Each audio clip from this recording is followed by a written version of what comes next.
accessing master page methods and properties. So இப்போ master page அப்படிங்கிறது பார்த்தீங்கன்னா ஒரு தனி கிளாஸ்.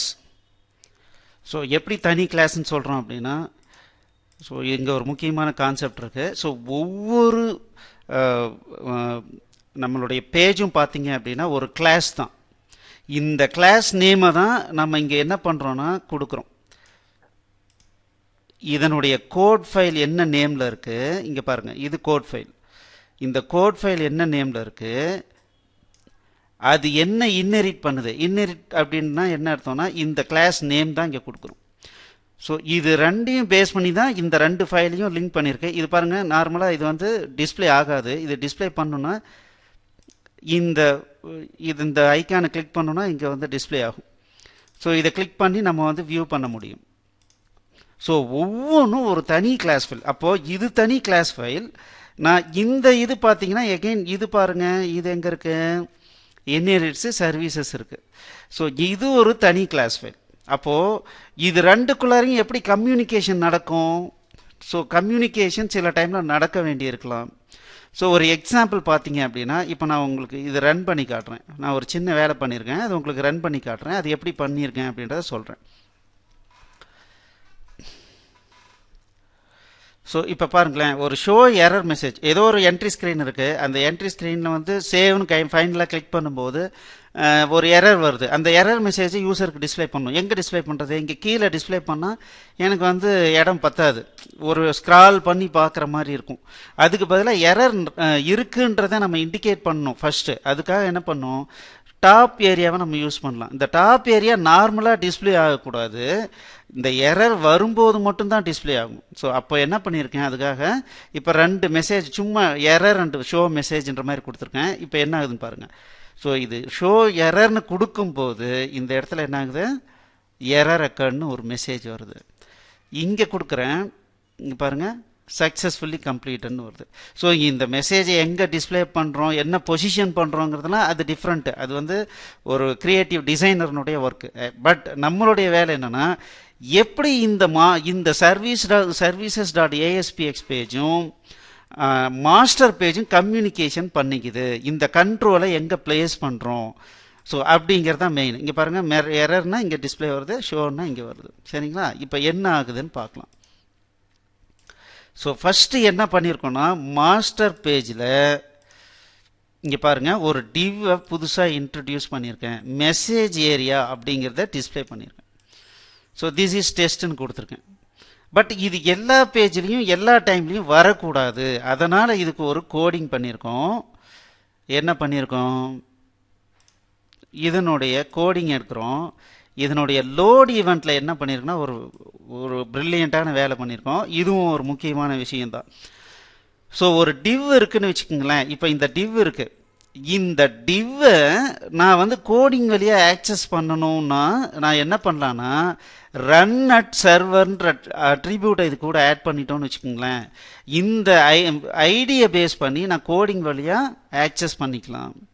சரிங்களா, ஏன்னா பாருங்கள், எல்லாமே அப்படி தான். ரன் அட் சர்வர்னு கொடுத்து ஐடி இருக்கிறத தான் நம்ம எல்லாத்தையும் ஆக்சஸ் பண்ணுறோம். அப்போது டிவ்வும் அதுக்கு விதிவிலக்கு இல்லை. ஸோ ASP.NET பொறுத்த வரைக்கும் எந்தெந்த டேகுக்கெலாம் நான் ரன் அட் சர்வர்னு கொடுத்துருக்கனோ அதனுடைய ஐடியை பேஸ் பண்ணி நான் ஆக்சஸ் பண்ண முடியும். ஸோ அதனால் இதை வந்து எனக்கு கோடிங் வழியாக ஆக்சஸ் பண்ணுங்கிறதுனால நான் என்ன பண்ணியிருக்கேன், ரன் அட் சர்வர் கொடுத்துட்டு இங்கே மாஸ்டர் ஏரியான்னு கொடுத்து டைரெக்டாக ஆக்சஸ் பண்ணியிருக்கேன். Master area dot attributes dot CSS style dot add display நன்னு சொல்லிட்டு அதுக்கு ஆட் பண்ணிட்டேன். அப்போது ஒவ்வொரு புது பேஜ்லேயும் லோட் ஆகும்போது என்னாகும், டிஸ்பிளே நன் ஆகிடும். அப்போ விசிபிலிட்டி வராது. ஸோ அதனால தான் பார்த்தீங்கன்னா இதை ஃபஸ்ட்டு ரன் டைம் பண்ணும்போது என்ன ஆகுது பாருங்கள், நான் வெரி ஃபஸ்ட்டு இதை ரன் பண்ணுறேன் அப்படின்னா இங்கே எதுவுமே டிஸ்பிளே ஆகலை. ஓகே, ஸோ அதை தான் இங்கே இந்த மெத்தடில் இம்ப்ளிமெண்ட் பண்ணியிருக்கோம். ஸோ லோட் ஆகும்போது அதை டிஸ்பிளே நன் பண்ணிடுறேன். ஓகே, நன் ஆயிடுச்சு. அதுக்கப்புறம் இங்கே என்ன பண்ணுறோன்னா இங்கே ஒரு மெத்தடு, பப்ளிக் மெத்தடை எழுதியிருக்கேன். இது பாருங்கள், மாஸ்டர் பேஜ், சைட் மாஸ்டர்ன்றது மாஸ்டர் பேஜ். பாருங்க மாஸ்டர் பேஜை இன்னெரிட் பண்ணியிருக்கேன். ஸோ இதில் என்ன பண்ணியிருக்கேன், ஒரு என்யூமரேஷன் வச்சுருக்கேன் என்னுடைய பர்பஸ்க்காக. மெசேஜ் டைப்ஸ் இன்ஃபர்மேஷனா இல்லை எரரா அப்படின்றதுக்காக ஒரு மெசேஜ் டைப்னு நான் டிக்ளேர் பண்ணியிருக்கேன்.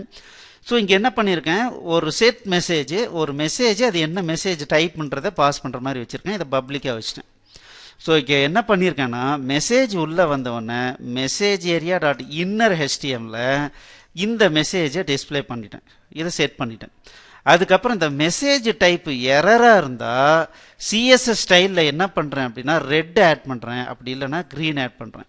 இந்த ரெண்டு வேலையில் எது பண்ணாலும் டிஸ்பிளே நன்னை ரிமூவ் பண்ணணும், விசிபிலிட்டியை கொண்டு வரணும் இல்லைங்களா. ஸோ டிஸ்பிளே விசிபிள் பண்ணணும், அப்படி இல்லைன்னா ஆடு டிஸ்பிளே விசிபிள் கொடுக்கலாம். ஓகே, ஸோ நான் இங்கே என்ன பண்ணியிருக்கேன், டிஸ்பிளே நன்னுங்கிறத ரிமூவ் பண்ணியிருக்கேன். ஸோ அதனால் என்ன ஆகுது பாருங்கள், இங்கேருந்து இதை கிளிக் பண்ண உடனே எனக்கு இப்போ விசிபிலிட்டி வந்துருச்சு.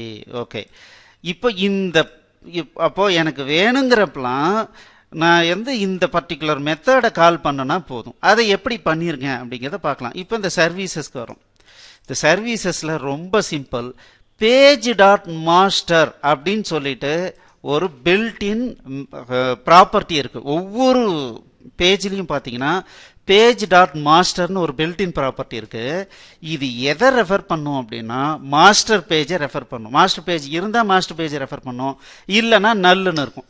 ஸோ இங்கே எனக்கு நான் என்ன பண்ணுறேன்னா, பேஜ் டாட் மாஸ்டருங்கிறது ஒரு ஜென்ரல் ஒரு டேர்ம். அது எந்த டைப், ஏன்னா என்கிட்டயே நிறைய மாஸ்டர் பேஜ் நான் வச்சுருக்கலாம், டிஃப்ரெண்ட் லேஅவுட்டில் மாஸ்டர் பேஜ் வச்சுருக்கலாம். அப்போது எந்த பர்டிகுலர் மாஸ்டர் பேஜ் இதை ரெஃபர் பண்ணுதுன்றது எனக்கு எப்படி தெரியும்?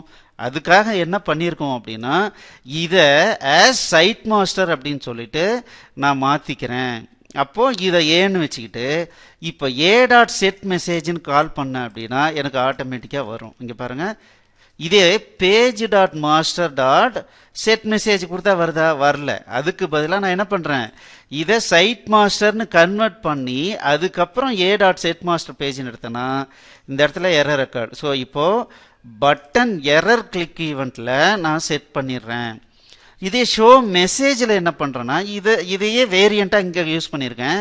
பேஜ் டாட் மாஸ்டரை டைப் கேஸ்டிங் யூஸ் பண்ணி சைட் மாஸ்டராக மாற்றிட்டு அது வழியாக இந்த செட் மெசேஜை கால் பண்ணிக்கிறேன், இன்ஃபர்மேஷன் போட்டிருக்கேன், அவ்வளோதான். அதனால தான் பாருங்கள் எரரு ஷோ ஒர்க் ஆகுது. ரொம்ப simple concept, but very very useful விஷயம். இது பார்த்தீங்கன்னா ரொம்ப யூஸ்ஃபுல்லாக இருக்கும். ஸோ இப்போது எப்படி மாஸ்டர் பேஜுனுடைய கண்டென்ட்டை எப்படி ஆக்சஸ் பண்ணுறது, ஸோ ஒரு மெத்தடை எப்படி கால் பண்ணுறதுன்னு பார்த்தோம். ஸோ பேஜ் டாட் மாஸ்டர் பார்த்தோம். இதே மாதிரி எனக்கு ஒரு பர்டிகுலர் கண்ட்ரோலை நான் வேணால் இங்கேருந்து இன்வோக் பண்ணிக்கலாம். எனக்கு வேணுங்கிற இடத்துல இங்கே பார்த்தீங்கன்னா இந்த இதிலேருந்து நான் டைரெக்டாக கண்ட்ரோலை மேனிப்புலேட் பண்ணணுன்னா ஸோ நான் என்ன பண்ணலாம், page dot master dot find control அப்படின்னு கொடுத்து ஒரு கண்ட்ரோலை நம்ம எடுக்கலாம். சே மெசேஜ் ஏரியா இந்த மாதிரி நம்ம எடுத்துக்கலாம். Dot inner HTML. ஸோ இதை ஒரு டைப் கேஸ்டிங் பண்ணி இது என்ன கண்ட்ரோல்னு மாற்றி ஸோ அந்த மாதிரிலாம் நம்மளால் பண்ண முடியும். ஸோ ஃபைண்ட் கண்ட்ரோல் யூஸ் பண்ணி ஒரு கண்ட்ரோல்னுடைய ஐடியா கொடுத்து அதை நம்ம எடுத்து கூட நம்ம வேலை பண்ண முடியும். சரிங்களா? ஸோ அப்போது இந்த ரெண்டு மெத்தடில் நம்ம ஆக்சஸ் பண்ணலாம். பட் நம்மளை பொறுத்த வரைக்கும் டைரெக்டாக இந்த ஃபைண்ட் கண்ட்ரோலை யூஸ் பண்ணுறதை விட டைரெக்டாக அதுக்கு ஒரு ப்ராப்பர்ட்டியோ ஒரு மெத்தடை போட்டு அதில் அசைன் பண்ணால் வர்ற மாதிரி பண்ணுறது தான் ரொம்ப நல்ல விஷயம். அப்போ தான் நம்ம ஒவ்வொரு இடத்துலையும் அந்த கண்ட்ரோலை எடுத்து மேனிப்புலேட் பண்ணுற மாதிரி இருக்கிறதுக்கு பதிலாக நான் அவருடைய மெத்தடை அவருக்கே நான் மெசேஜை பாஸ் பண்ணிடுறேன், அவர் என்ன பண்ணுமோ அவர் பண்ணிக்குவார். ஸோ இப்போது எப்படி ஒரு பேஜினுடைய மெத்தட்ஸ் அண்ட் ப்ராப்பர்ட்டிஸ், மெத்தட் மட்டும் இல்லை பப்ளிக் ப்ராப்பர்ட்டி இருந்தாலும் அதையும் இதே மாதிரி ஆக்சஸ் பண்ணிக்கலாம். எப்படி ஆக்சஸ் பண்ணுறதுங்கிறத இப்போ நம்ம பார்த்தோம்.